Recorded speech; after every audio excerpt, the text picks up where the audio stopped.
and he took me to an empty school lot. Yum, yum, yum. Me, that kind of stuff, we don't mix. Gun, I got to run. Everything go from Maria.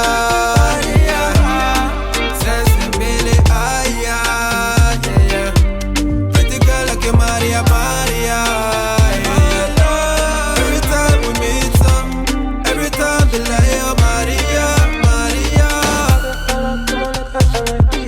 Hi guys, it's Angwi and welcome back to my channel. If you are new here, welcome. If you're a returning subscriber, thank you so much for watching my videos and being subscribed. For today's video, I wanted to try something different. I hate to be the bearer of bad news, but I have worst date horror stories for you guys today, and I think it should be a pretty fun video, so make sure to stay tuned. So for today's video, I'm going to be drinking wine because it's kind of like my tipsy talk / girl chat, but I kind of wanted to have a theme to it. So that being said, our sponsorship for today is Bright Cellars, which is so fitting for this video. So Bright Cellars helps you find wines from all over the world, and it matches you to your wine based on your taste. And so basically all you do is go on the website and you take a 7-question quiz. It was really easy to do, and they deliver the wine straight to your door, so there's no need to even get off the couch or go to a liquor store to find it. Bright Cellars offers wine beyond your typical grocery store wine, and every box is unique, so no box is exactly the same, which is the fun part about it. For me, the wine section at the grocery store, it's a bit overwhelming. I never really know what to do. I never know what to try, but I'm always down to try new things, so this box was perfect for a person like me. Your box is going to come with wine education cards for each bottle, so you can read more about your particular wine and then different pairings for it. And I got 6 bottles of wine in total, but just to read 3 of them to you guys, I got the Ndulu, and that is a Malbec. This is a gorgeous deep magenta hue. The second wine that I have here is actually a white wine. This is called Forever Fleeting, and this is a Sauvignon Blanc. The one that I'm actually going to be drinking today is called the Dreamlet. This is a sweet white bursting with aromas of tropical lychee, ripe peach, and racing lime zest. So Bright Cellars is going to be giving my followers 60% off of their first 4-bottle box, so definitely go and check them out down below and click the link. So thank you so much to Bright Cellars for sponsoring this video. So that's what we're drinking today. Let's go ahead and have a sip. Let's get into these worst date stories. I'm so excited to read these. I had you guys send me a bunch of them on Instagram. Let's start off with something light. He showed up 40 minutes late, talked about himself for 3 hours. So that is a bad date experience. That's not too bad as some of the ones that we have here today. I feel like going on a date, you should strive to be on time. I tend to be someone who's a little bit late. That's why I normally like meet up with people first, so we're on time to the place that we have to go to. But talking about yourself for 3 hours, that's a big no-no, because on a date, you're supposed to get to know the other person. The person's supposed to get to know you. So talking about yourself and monopolizing the time, that's a big fat no-no. Okay, this one is just confusing me a little bit. Basically, he came late to the date. He had the audacity to smell bad, and he drank all my water. So first of all, when you go on a date, first rule of etiquette is like personal hygiene, because dates you're usually going to be in close proximity to another person, talking to them. Make sure you brush your teeth, make sure you take a nice shower, make sure you look good. So coming to a date smelling bad is not really good, but I don't really try to blame people for it. Like, I feel like I could look past it on the first date, because you never really know what someone was going through at that time. But if it's a continuous thing, you might have to tell the other person. And then he drank all your water. I don't even know what that means. This one says he said he was gonna take me somewhere intimate, and he took me to an empty school lot. That wasn't even really a date. That was a booty call. That was a meetup. Let's do the do. That was a sneaky link. That was not a date. That was not even a date. An empty school lot, intimate, those don't even go together. I was in college and I played basketball. We had an away game and their student section was behind our bench. Some football players kept trying to get my attention during the game. After the game, 2 of them DM'd me. I wasn't interested in either, but one of them was very consistent even after weeks of me not responding. So I decided to give him a chance. He ended up being from the city my college was. He was coming home for the weekend and was like, I came to take you to Dave & Buster's, and if a free meal was involved in college, I was down. So it was Friday night and I had a game the next day. It was getting late, maybe 9:30, and I'm like, hey, where you at? He pulls up at like 10. I was really thinking, is it still even open? She's talking about the Dave & Buster's. But I get in the car and he's barely saying anything. I'm super shy, but I'm still trying to make conversation. We literally get a street over from my campus and a police pulls us over. I'm like, were you speeding? This man says nothing. And then they come ask for his license and registration. He still says nothing. Like 10 minutes go by and I'm getting worried because why is it taking this long? This sounds like it's getting serious.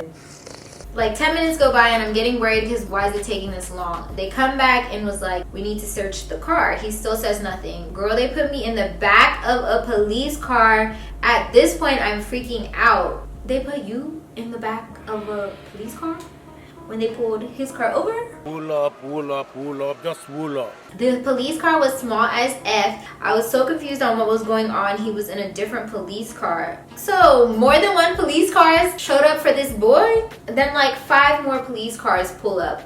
Okay, what is going on? This sounds like an episode of Cops. Like what? I asked one of my officers if I could call my friend. He straight ignored me like I wasn't a person at all. But basically her friend came to get her because she was scared she was going to jail. And when she got there, the officer told her that the guy said she had nothing to do with it. So they let her go. So she says, so I went home and he spent the weekend in jail. He sent me a long message on Monday apologizing. There's no apologizing for almost sending me to the penitentiary. The fact that they just took his word for it that you had nothing to do with it, girl, you could have been in jail. Oh, no sir, no ma'am. If you put me in harm's way knowingly, because like, why didn't you just take that out of your car, sir? And the fact that more than one police car pulled up for him, girl, they must have been looking for him. They must have been looking for him. I'm just glad you got out safe, and I'm glad you didn't go to jail, and I hope you didn't text him back when he said sorry. Or if you could have been like, it's okay, it's fine, and then just never spoken to him again. But that, no sir, no ma'am. Jail? We are too cute to be in jail. This one says, so I went on a Tinder date. In my college day, what was that, like 2 years ago? I don't think I ever went on like a random date on Tinder. Maybe I started talking to a few guys over DM on Tinder and then we became friends on Instagram, but I never like straight went on a date with somebody like from Tinder. I was too much of a scaredy cat for that. Like, and I watch true crime a lot because like, how do you even know that person's their picture? Like, yeah, you can FaceTime them, but still, like, how do you not know there's a serial killer? Because what did they say about Ted Bundy? Like, Ted Bundy, apparently he was really good looking. I mean, I saw the real pictures of him. No. Just no. But anyway, she says, so I went on a Tinder date with this guy. He invites me and my homegirls out to this club along with a homeboy of his. The club is 1.5 hours away, so we decide to ride with his friend's truck. On the way there, I just skipped right on over that part. You said the club was 1.5 hours away? Damn! Oh, I couldn't do it. We were on the way there. Vibes are really weird because the homeboy is playing slow sex music the whole time and my date hasn't said much of anything the whole time. All of a sudden we slow down and pull off on the side of the road. My friends and I look at each other as the homeboy gets out the car. I ask my date what the F is going on and he just shrugs his shoulders. The car gets silent and freezing because mind you, it's January in Missouri. We hear from the outside the window that the homeboy is calling AAA and says we ran out of gas on the middle of the interstate. AAA finally came and gave us gas to be on our way. We passed 2 gas stations before we found one that was open to fill up completely. As homeboy gets out of the car, a cop, what is it with these cops and you guys' date? Y'all are dating reckless men. And when that happens, we hear something drop on the floor. It was a gun. Whoa, hey. A gun. Me, that kind of stuff, we don't mix. Gun, I got to run. What? Me and a gun in the same vicinity and I know it's there, I'm seeing, no, I gotta go. You never know what can happen. Oh my goodness. And especially living in ATL, I'm just so afraid. I'm so afraid. But anyways, we move. A car full of black people in the middle of Booneyville with a gun in this economy? No way. Whole time we were confused on why we were stopped. This man forgot to pay AAA and they had been following us since we left. We sat there for like 30 to 45 minutes getting questioned. Everybody gets back in the car. Homeboy has the nerve to turn around and be like, y'all still don't want to go to the club? Absolutely not. Take me home, please. And at the end of that, they took us home. And even though this wasn't all my date's fault, I couldn't try to date somebody that hangs out with careless people like that. So basically it was all the homeboy's fault, not her date's fault, but because he kind of like put her in that situation and that was his friend and he probably like knows how his friend is, like that's all around bad. So I commend you for like standing your ground and be like, yeah, you don't really want to hang out with someone who surrounds himself with someone who's kind of really reckless, because that's not really good. Like, you only got one life to live. I met up with an old crush for his birthday thinking it was going to be a cute date since the last time we saw each other there were vibes, only for us to drink juice and him to I'm so sorry, I don't know why drink juice is taking me out. Only for us to drink juice and him to talk about his B-Date plans later that night that I wasn't invited to, and then even leave our date early. I was beyond embarrassed. So this guy and I were talking for a while and finally decided to go on a date. He changed his mind last minute and decided he didn't want to go out and wanted to cook instead. We have a mutual friend, so not like he's a total stranger, so I agreed. This man promised me a candlelight dinner, pasta and wine, nothing crazy. Fast forward to the date night. I show up with wine since he's going to be cooking, but I get there and he never cooked. Didn't even have the ingredients to cook. Huh? Because now you're playing in her face. You said you were going to cook her, not even said, it says you promised you were gonna cook her a candlelit dinner and you don't even have the ingredients in your home to cook. Not that you're late to cook, you didn't get started yet, you don't even have the ingredients. That shows that you're unprepared and that like, what am I here for? Then his gremlin self had the audacity to ask me if I wanted leftovers and then attempted to DoorDash, but everything was closed. But it gets better. He ransacked through his empty pantry and gave me Ritz crackers travel size. Not even a full sleeve. I have the picture to prove it. Huh?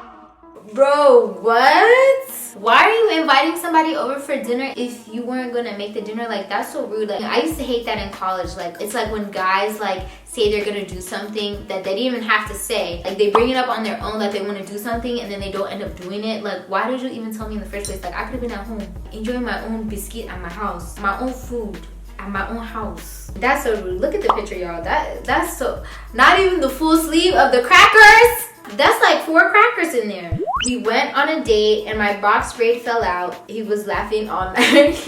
Okay, that one is not even really that funny, but dang, why did he have to laugh at you all night? Like, that's normal. That's nothing too bad. Like, a wig could have fallen off. Like, that's not too bad. One braid. He should have acted like he didn't see it. That's what he should have done. He should have acted like he didn't see it. I waited for him for about 2 to 3 hours at the arcade place. Then he had the audacity to ask me for a ride home. But it's like, if you didn't have the transportation to even get to the date, then you weren't qualified for the position in the first place. Okay, again, it depends how old you are. I'm not against a guy having a car if I was still in college. And even now, it just depends on like if you're a hardworking guy, like if you're not just like doing nothing. Even my boyfriend, he doesn't have a car, but he lives in New York, so there's not really a need for that. But the fact that he had you waiting for him for 2 to 3 hours and then asked for a ride home when he got there, like, y'all should have discussed that before. This one said he didn't speak a word. He looked nervous / frightened the entire time. I paid then left. Oh wow. And he was too stunned to speak. You were beautiful. He was too stunned to speak. Okay, this is gonna be the last one. Had a girl ask me to dinner just so she can get food to go for her family. Sis just needed the platform. She said she had to do what she had to do to get food for her family. Did she only order the food to go? Like, cause that's a problem. Like, if she didn't say to eat anything and then she only ordered food to go, that's very much weird. I know there's a lot of worst date stories for men with women like just going out with them to get food. I feel like that really is a thing. Like, they might not like the guy, but they just go with him to get food, get a free meal. And it's like, girl, yeah, go get your food. But on the other end, I kind of feel bad for the guys, because what if they really, really like you and then you're using them for food? There's some guys that are rude or whatever, like you use them for food, whatever. But the really nice guys and you use them for food, you're missing out. Yeah, but that's it for this video, guys. That's it for the worst date horror stories. These were not really too bad. So if you are out there watching this video and you have a juicy worst date story that you would like to share with us so we can all laugh on this platform together. We don't only want to be seeing hauls and vlogs, like we want to have fun. So if you are that person, you can DM my other Instagram account, Angwi, and send in your worst date story there. And we also need to do some girl chats and advice videos, but I want to have a fun time here on my channel. Thank you so much to Cellars for sponsoring this video. Thanks to you guys for watching this video. I will see you guys in my next video. Love you guys. She be mine, mind on there. We did on there, say she be mine, mind on there. Say we did on there, say she don't live. Sweetie don't live. So she be mine, mine don't live.